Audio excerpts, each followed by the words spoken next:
Diabetes రోగుల్లో కాళ్లకు రక్త ప్రసరణ తగ్గటంపై అవగాహన అత్యవసరమని senior consultant clinical director Yashoda hospitals doctor S Srikanth Raju అన్నారు. హన్మకొండ యశోద హాస్పిటల్లో జరిగిన విలేకరుల సమావేశంలో ఆయన మాట్లాడుతూ, డయాబెటీస్ ఉన్నవారిలో పెరిఫెరల్ ఆర్టీరియల్ డిసీజ్ సమస్య వేగంగా పెరుగుతోందని, డయాబెటీస్ రోగుల్లో ఈ సమస్య తీవ్రంగా ఉండి చిన్న గాయాలు కూడా మానకుండా పొళ్లుగా మారే ప్రమాదం ఉందన్నారు. నరాల సమస్య కారణంగా కొందరిలో నొప్పి తెలియకపోవచ్చని హెచ్చరించారు.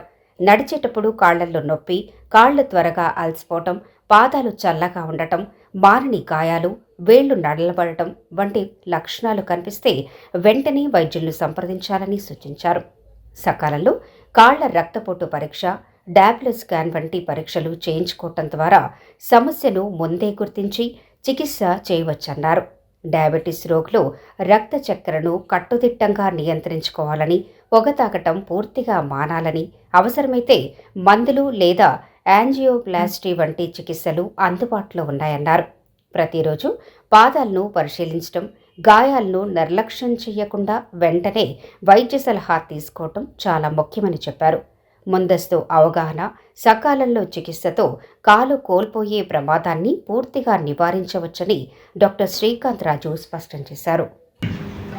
ప్రపంచ దేశాల నుంచి వేరే దగ్గర నుంచి వచ్చి మన దగ్గరకు వచ్చి ఆ ట్రీట్మెంట్స్ తీసుకుంటున్నారు, కానీ మన నార్మల్ ప్రజానికం ఇప్పటికీ దీనికి అవగాహన లేకపోవడము, దానివల్ల చాలా లేట్గా రావడం వల్ల ఇవన్నీ సమస్యలు వస్తున్నాయి.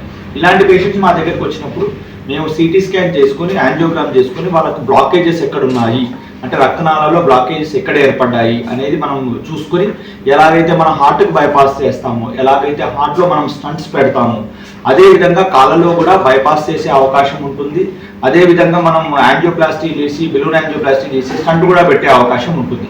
ఇలా చేయడం ద్వారా వారి కాలు, ప్రాణము, కుటుంబాలను కూడా మనం కాపాడిన వాళ్ళం అవుతాం.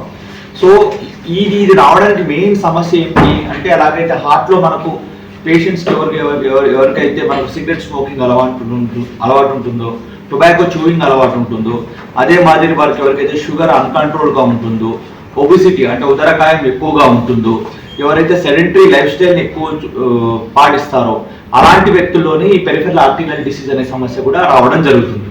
కాబట్టి దీనికి అవగాహన కల్పించడం ద్వారా, దీనికి త్వరితగతిన ట్రీట్మెంట్ చేయడం వల్ల చాలామంది పేషెంట్స్ మనం కాపాడే అవకాశం ఉంటుంది.